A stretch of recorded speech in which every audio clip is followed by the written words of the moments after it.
This is the Practice Podcast with Joe Sanok, session number 809.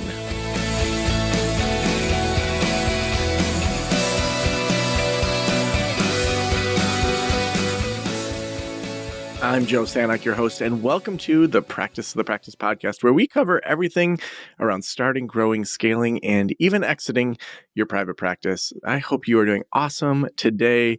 We've had some amazing interviews over the last month. I mean, when I look back, we just talked to Dr. Brian Dixon about mental health ecosystems last time.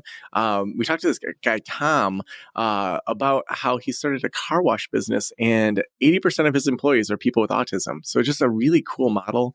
We talked about the Leaders Playlist with Susan Drum, talked about having well-oiled operations, forecasting future scenarios. So if you missed any of those shows over the last couple of weeks, we've had a awesome group of people that we've interviewed. And that's just going to continue even more today, where we have Betsy Byler with us, who is a mental health therapist, substance abuse counselor, and clinical supervisor. She's also the host of the All Things Substance podcast. In addition to being a trauma therapist, she's passionate about helping other therapists feel confident and competent in working with substance use. Betsy, welcome to the Practice podcast. Thanks so much for having me. Yeah, well, you've had a private practice for a handful of years. Would love to first just start with why did you start a private practice and what was helpful in that process of starting your practice? Well, I've been in community mental health since 2003. And last thing I did, I was a director of an agency and did that for a number of years. And kind of what's hitting a lot of community mental health and a lot of agencies is productivity and increased expectations. And I think it was when the CEO at the time suggested that we double book therapy appointments, that was sort of the moment for me of, okay, I don't know that I can do this. And so it was a whole bunch of things that kind of led up to it. And it was earlier in my career than I thought I would go into private practice. I kind of thought it was going to be, I don't know, later, closer to retirement. But honestly, it was the best choice I've ever made, probably.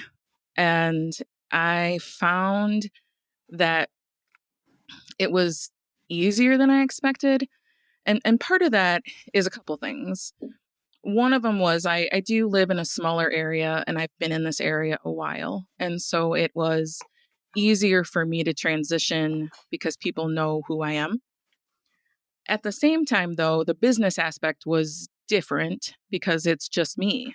I think I double booked myself 3 times in the first week because I was so used to having someone do my schedule for me that I never truly appreciated, I think, how much my support staff did for me and learned really quickly.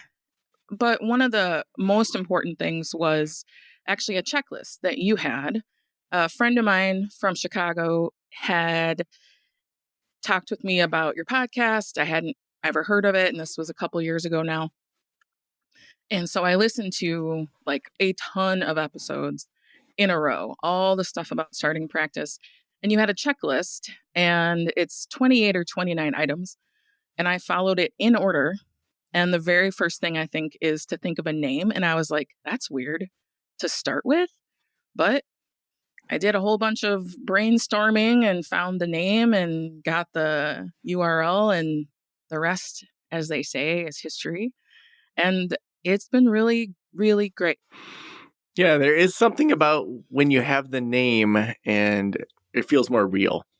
And I think that's why we start with that, is that if you name it something, it just feels like, oh, okay, this is actually something I can visualize. I can visualize a logo or a website, or that it's beyond me. And so instead of just being an idea, it seems to once you name it and then give it the URL and all that, it's a lot easier to start to create it. Right. It was. Now, what was that first year like for you as you started your practice? So I actually started in November of 2019. So the first year was interesting. It was fine. And then all of a sudden, COVID. So it was getting used to, the hard part, I think, for me was all of the paperwork, not so much like the documentation of my clients, that's not difficult, but like the consents and all the things, which you can buy packages.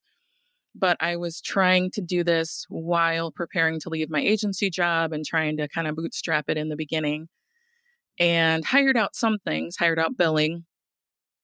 And that was always challenging, the credentialing piece. And so it was a lot of putting pieces in motion and trying to make sure I didn't forget things. And it took a while, and waiting to get paid and all of that. It all worked out in the end. And so I don't want to scare anyone off. It was just needing to have some patience, that it could take 6 months for me to have it all ironed out. And with COVID, I had to really shift very quickly because I was really, I don't know, kind of against video therapy at that point. I'm an EMDR therapist primarily, and I was very much like, we need to be in the same room. I'm super relational, and I just didn't think video therapy was great for me. And all of a sudden, here I am doing 100% telehealth, and I'm still doing 100% telehealth, and I love it. And I found it to be really effective, which was shocking. And you can do EMDR over video, and it works. And so that was a huge learning curve for me. Mm. Now, during that time, was substance use and abuse, was that all kind of part of your specialty, or was that something that came later on? So I've specialized in that pretty much my whole career. After I figured out early in the beginning that I didn't know enough, I got out of grad school, figured that because I'm in recovery and had a class in grad school, I was like, oh, I know. I know how to work with this. And I found out very quickly that I didn't, and that I didn't have enough training. I really thought I was the only therapist who didn't know. And I was like frantically trying to catch up before anyone found out that I was a fraud and didn't know what I was doing. And then I figured it out that, oh, most of us didn't get adequately trained. And as I settled into that, I made it my mission to get up to speed, so to speak, and to make that my specialty. I had always wanted to work with specifically angry teenagers that hate everybody and use drugs. And I was one of those kids. So that was always kind of a goal of mine. So I've been specializing in it pretty much since the beginning, but specifically, probably since 2008. Mm. And then, as you kind of started a practice right before the pandemic, how did that maybe speed things up for you? How did it slow things down for you? What was that like, having a new practice in 2020? I brought a number of clients with me. And so I had pretty decently full caseload. But over the pandemic, what I found was a lot of people reaching out, new people, people that probably wouldn't have uh, gone into the community mental health center where I was. A lot of people who probably hadn't been in therapy even before. So it wasn't a lot of people who had a lot of experience or knew what they were asking for, really. And so that was really different and really cool, actually. I have worked with kind of the same population of folks since I moved up here 14 years ago. And so it was really different and kind of cool to have a different population, and getting contacted by insurance companies and asking me about taking this client or that client, and having to make choices about not taking EAP, which is just my personal preference. And it was it was really an interesting thing building it. And the pandemic, I think, spurred people on to reach out because all of a sudden no one was going anywhere and people were starting to struggle harder than maybe they were before. Yeah. Now, at what point did you sign up for podcast launch school and start your podcast? So it was actually during the summer of 2020.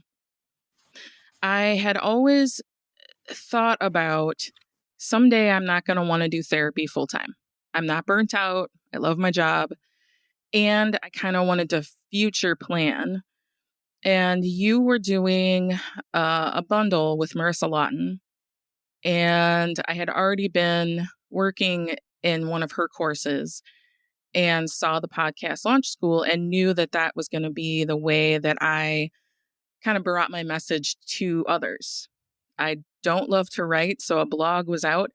And you've talked a lot about how podcasts are still popular, and you had come out with this program to help get things launched. And I had no experience, zero, with recording or anything like that. And so it was really helpful for me to have a step by step of how to do it because I knew what I wanted to say.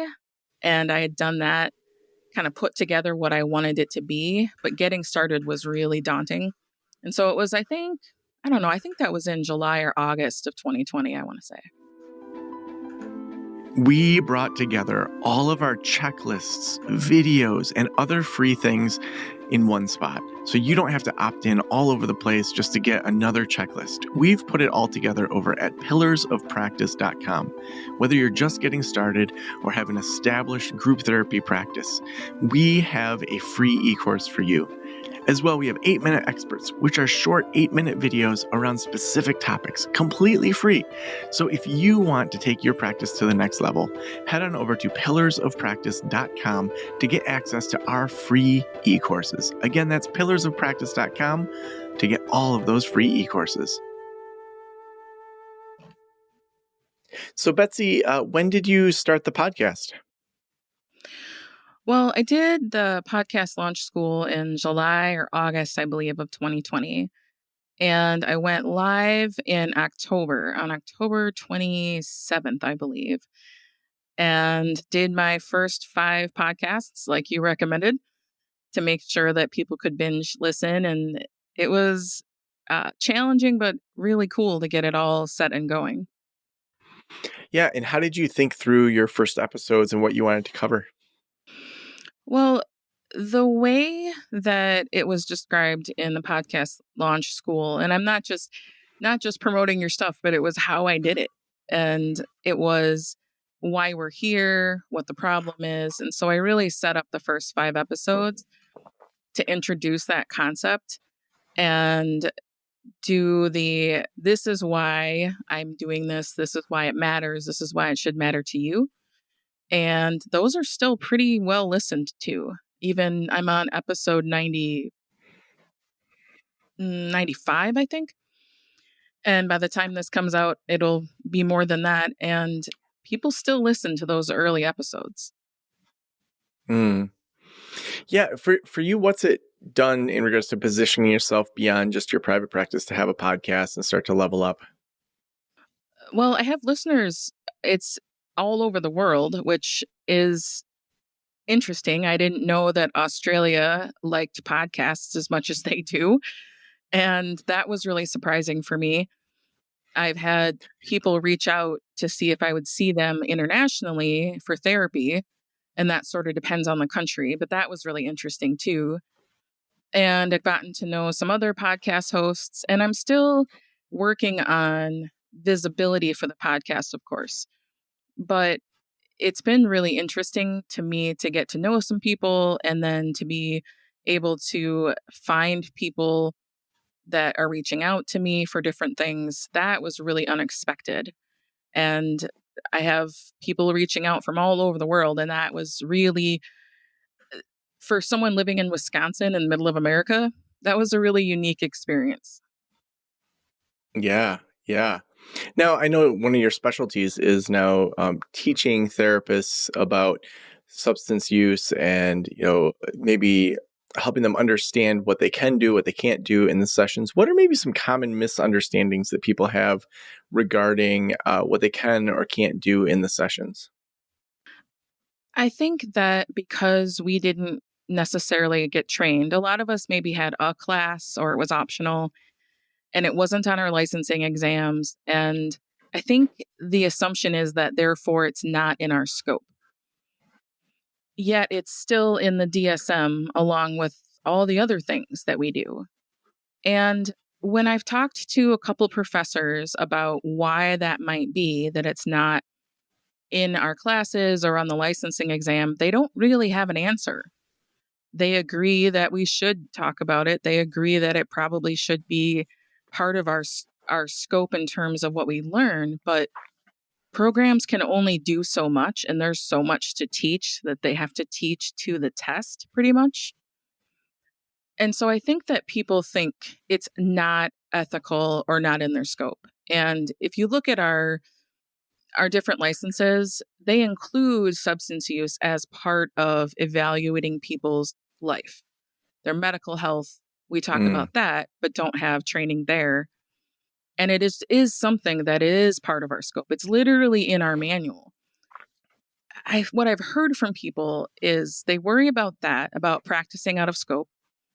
And then they worry that they're going to mess people up, that if they step into this arena, that they're not going to know what to do, that they're going to make something worse. And they feel ill-equipped. I had a woman tell me that she feels like a fish out of water and that she doesn't know what to do when it comes up. And I think people Mm-hmm. think that there's specific modalities that you need to learn and that there's specific knowledge that's about substance use or addiction. And really, that doesn't exist. Like, there aren't specific modalities. There is no DBT for substance use. It's actually all the skills we already use. I Mm. think people just need some more information, and then they can apply all sorts of skills to substance use, and that most clients don't need to be referred out. The folks who are using really heavily typically aren't going to show up in mental health therapy. They're going to come in through another door, which is usually somehow mandated by the court. Mm-hmm. What are some of the basic skills that you would say, if someone's not going to refer out, that you would hope that people would have if they're not referring out? So I think our basic assessment skills of symptoms is really helpful here. When did it start? How bad is it? How bad was it? What's it like for you? What do you wish was different? What is it helping? What is it maybe getting in the way of? How are you using it? What goals do you have? So I think we already know how to talk about it, just like we would about depression or anxiety or PTSD.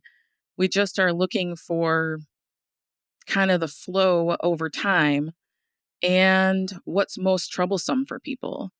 So that's one skill. And I think another really big skill is something that we work on all the time, which is distress tolerance, because substance use is almost always related to distress tolerance. When people are using substances, whether it's having a drink in the evening, having a number of drinks to try to relax from the day or deal with stress, or they're using marijuana in whatever ways, and it's not recreational, it's more to try to manage their anxiety or their stress. What we're talking about is helping people figure out how to manage in a way that's a little more adaptive, that isn't going to get in the way of other things. And so we have to figure out ways to help people tolerate discomfort a little bit and use skills that don't require something on the outside to be done, but that they can use internally. And we do that work all the time. Yeah, yeah. It sounds like a lot of those skills. I mean, anything that someone has in their life that's getting in the way of living a better life, that's outside of them, to teach them those internal skills. What are some of those skills that you find work especially well with people that are dealing with substance abuse issues? So I find that a lot of the DBT work really helps. And I believe some of the DBT stuff that Marsha Linehan created was taken from, well, she took it from a lots of places, as she'll say, but I recognize some of it from recovery literature, some from even the 12 steps, although there's lots of recovery choices. But sort of the idea of dealing with, let's say, a panic attack. So there's DBT skills that one is called TIP, right? And it's about temperature, intense exercise, um, paced breathing, and paired muscle relaxation. And so when someone's having a really bad craving to use, and it's not like what people would think of as like a junkie or whatever. We're talking about I feel like I'm going to crawl out of my skin. I'm really stressed out and I feel like this will help immediately, and everything in my body wants me to do this right now. Well, part of that is getting yourself regulated in terms of your temperature, using cold to kind of bring that temperature down, a burst of exercise or movement to get yourself focused on that. If you're doing a fast walk, you're not thinking about what's happening in your head. Eventually, you're paying attention to your breathing. And then doing the paced breathing, the grounding breathing that we teach in all sorts of ways, because our respiration is going to go up just naturally because we're under stress. And then doing some muscle relaxation, it's very similar to a panic attack. A real intense craving, so to speak, or desire to use whatever it is about 15 minutes to maybe 30 minutes at max. And if someone can ride the wave there and get past it, then they have an experience of having success in managing it. And that's super helpful for the next time when they have those thoughts about, I can't deal with this. Yeah. Now you've put together, I know you're working with Marissa on the side hustle support. Tell me a little bit about your e-course that you have coming out, because I love hearing people take their specialty and go beyond just their one-on-one sessions. So when I was first working on the podcast launch school, one of the things you said was, what could I talk about without getting bored? And I'm paraphrasing, but it was something along those lines. And I realized that I am really passionate about substance use, and I'm also really passionate about helping therapists feel competent. That a lot of what I see from people, whether it's in online groups, is this sense of feeling like they don't know what to do. And so putting those two things together, I am creating or have created a program called Charting the Course. And you and I have sailing backgrounds. And so a lot of that is where I'm thinking about this Mm-hmm. course of moving through maybe some uncharted waters. And I feel like for therapists, a lot of the substance use is uncharted. And what I know to be true is that there are lots of courses people could take. You can go to Betsy right now and Google, they probably have 100 things labeled substance use. The trouble is, not everybody needs all that information. That's a lot of stuff. And frankly, you don't need to know that as a therapist. There's some really specific information that you do need to know. And I believe that I have figured out what you need to know. In doing supervision for my staff, for interns over the last 10, 15 years, I have figured out, I believe, what's most important, because the therapists that worked with me, they were mental health people. That was their training. And that's my training too. I'm primarily a mental health therapist. And as I would work with them and their clients who had substance use, teaching them the same things over and over. And so that's what I put together in the course. It's a 6-week course. I teach it live. It's 2 hours a week. And then there's 6 months of consultation calls after that are optional if people want them. It's a group monthly consultation call, because I figure when we go to trainings and we leave the training, we're excited about something, we want to use it, but like things happen and you forget things, or we don't have all the stuff right in front of us. And so these new skills go unused. And I actually want people to be able to implement this, because I really believe that lots of people are using probably alcohol or marijuana in a way that's problematic. There are normal ways to use those things, and there are lots of people that do. But there are a ton of folks, I think, who are struggling and self managing it. And I want us to be able to bring it into the room, because I feel like we will be able to do better work. And I firmly believe that if it's not addressed, it's going to get in the way of therapy. Now, Betsy, the last question I always ask is, if every private practitioner in the world were listening right now, what would you want them to know? I think that who we are as people, as therapists, is unique. And that while lots of people do therapy, only you can do it your way and with your unique personality, abilities, and skill set. And I think the most important thing that we can do is to learn to just be with people and to be ourselves. And in your private practice, it can take a while, I think, to kind of have that word of mouth or niche. But I believe it does happen that people will say, you know what, I saw so and so, and I think you would be perfect for that. I think they would be perfect for that therapist. And when you have a bunch of clients who really fit your style and you fit theirs, it's really cool.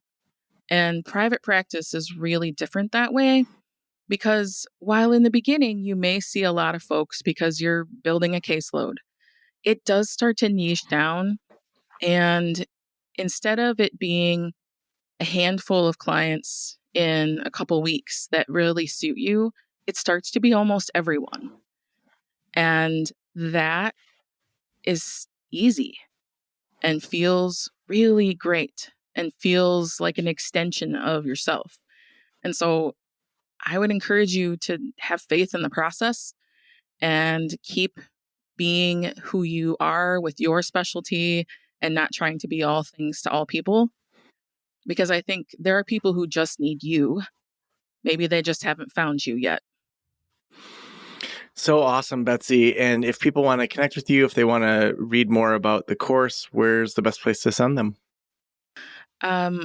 They can go to my website at betsybyler.com and they can catch the podcast on everywhere there's podcasts, Apple and Spotify and all of that. It's called All Things Substance and comes out every Monday. And they can definitely go check out the website and the different things that are there. And they can reach out at my email, which is betsy@betsybyler.com. Thank you so much for being on the show. Thanks so much for having me.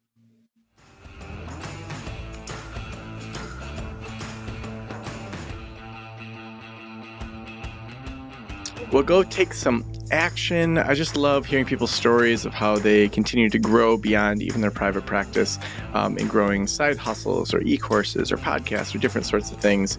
It's pretty darn awesome to see. And if you are looking for some extra help with your private practice, we have our free e-course called Pillars of Practice. And there's 2 different tracks, one for people just starting out and one for people that have an established practice. And within it, we have these 8-minute experts where I set a timer, and for 8 minutes, we just talk about websites, we talk about SEO, we talk about bookkeeping, all those different things.